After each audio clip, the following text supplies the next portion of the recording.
A time for everything, everything in its time. Discipline simply means a time for everything, everything in its time. Not that you don't have. Saravanan and Meenakshi, when they come, you know time. Sarigama Padani, when it comes, you know time. Arnab Goswami, what time you will come, you know the time. Everything has a time. Everything which is a time pass, you do it by time. And everything that is important, we don't have time for it. Have you exercised? You don't have time for it. To repair this heart, depending on where you go, cost a few lakh of rupees. To stolen kidney, chori ka mal, it's worth several lakhs. The Creator has given you this immaculate body and has only one request to you. Can you take care of it? You don't have time for that. You're so busy. Few minutes of silence every day. People don't have time to meditate. They're very busy. If I tell you I can get you an appointment with the President of India, will you say I don't have the time? If I tell you I will get you an appointment with A.R. Rahman and you can have a one-to-one sitting with him, will you say you don't have the time? Meditation is your appointment with God and you don't have time for God, is it?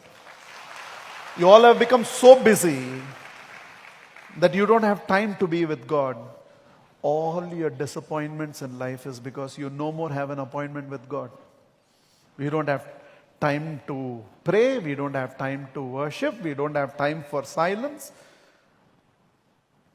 For everything that is not important, we have time slots. For everything that is important, we are saying we don't have the time. What is discipline? Discipline simply means I identify what is important for me in life. What is this thing called parenting when children say, till 11 o'clock, I don't get to see my parents at all? Schools are focusing on academics. You are focusing on your success. So who is going to parent our children? Who is going to parent our children? And it's a very sad thing to say, but a child came to the dad and asked Dad, can you give me 2,000 rupees? And he was busy with his laptop, so where's the time? So he just snatched a 2,000 rupee note and gave it to him, gave it to the child and said, it's okay, have it. From below the pillow, the child drew another 2,000 rupee note. Now the child had 4,000 rupees and the child gave it back to the dad and said, Dad, I heard your consultation charges are 4,000 rupees. Can you invest time with me, please? For a client who is willing to give you a 3,000 rupee profit, you have the time. For a patient who will give you 500 rupees, you have the time. And our children, in spite of having parents, have become moral orphans because there's nobody to tell them what is right and what is wrong. We are not having meaningful communication with them anymore. And if as family, we don't have time, and the only thing we call as family time is when all of us sit in front of television. That's called TV time. It's not called family time. Some of what I say won't even be pleasant. It will even make you guilty. But the purpose is not to make you guilty, but the purpose is to wake you up. You're a decision away from transformation. You just have to say, I don't care how I have lived up to now. From here, this is how I'm going to live. Quality time in relationship. Go to a restaurant, family of 4 is sitting, and all the 4 are looking at their mobile. Nobody is looking at each other's eyes. How will we build relationships? Suppose right now we are sitting here and you're checking your mobile when I'm speaking, transformation is not going to happen to you. And suddenly when this child at 16 and either needs psychiatric help or has taken to drugs or won't listen to you anymore or practicing something which does not suit your family values, and you have no say because you were not there for your children when they needed you, so today they don't listen to you. There are 2 ways to get transformed in life. As a country, as a society, as an individual, there are 2 ways to get transformed in life. One, When life is still going comfortable, get transformed. There is no price to pay. Or life will transform you by giving you a slap. Life will change you. A social unrest will happen and a country will get transformed. A social revolt will happen and the country will get transformed.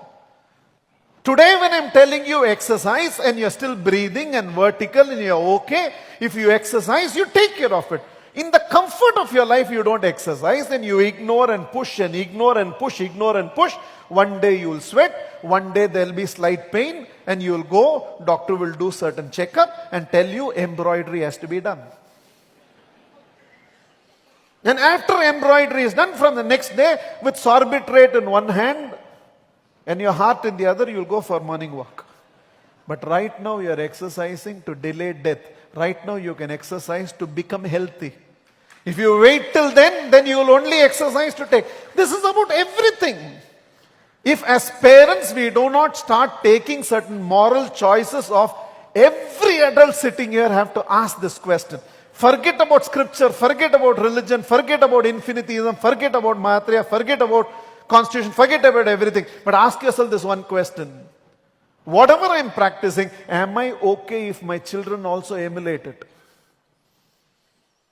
Whatever I am practicing, whether it's cutting a signal or drinking or habits or extramarital relationship, you have to ask yourself this question. Whatever I am practicing, is it okay if my children also pick it up? If the answer is no, then the transformation has to start with you. You have to be their role model. Otherwise, nothing is going to happen. Somewhere it has to begin with you. The moment I bring in this discipline into my life, a time for everything, everything in its time. This is my time for health. This is my time for spirituality. This is my time for intellectual development. Why should we be scared? America slowdown is happening, and because there is an America slowdown that is happening, and of course this country has gone through demonetization and GST, certain transitional changes. We are not discussing whether it's right or wrong. It's a transition that we have to go through. Every IT employee is nervous. Oh, these people have sent away 1,000 people. Those people are sending away 2,000 people. Why should you be nervous? There's only one reason any one of you professionally should be nervous. You have not upgraded your competency. You have not been upskilling yourself. The demands of our role are growing faster than ourselves. Lot of you know or have the competence which you had 5 years ago, 7 years ago. And because you still live with the competence you developed 5 years ago and 7, you are becoming irrelevant in the industry right now. If you continue to keep developing yourself, employment security may not be there. Job security will be there. If it's not this organization, some other organization. If you have the skills to deliver, enough people want you. Look around and ask enough people. How many of them are still looking for capable leaders? A lot of them are looking for. Am I skilled enough for that position is the question. So how am I upgrading myself? A time for everything, everything in its time. 1 hour every day for developing my skill sets. Half an hour every day for my spiritual practices. 1 hour every day to take care of my health. At least an hour of quality time with relationship that matters to be the most. And quality time is time when technology is not intervening to the time we have with each other. If technology is on, that is not called quality time. It's called technology time. And small initiatives here. A give up here and a go up there. You know, what a life all of us can live.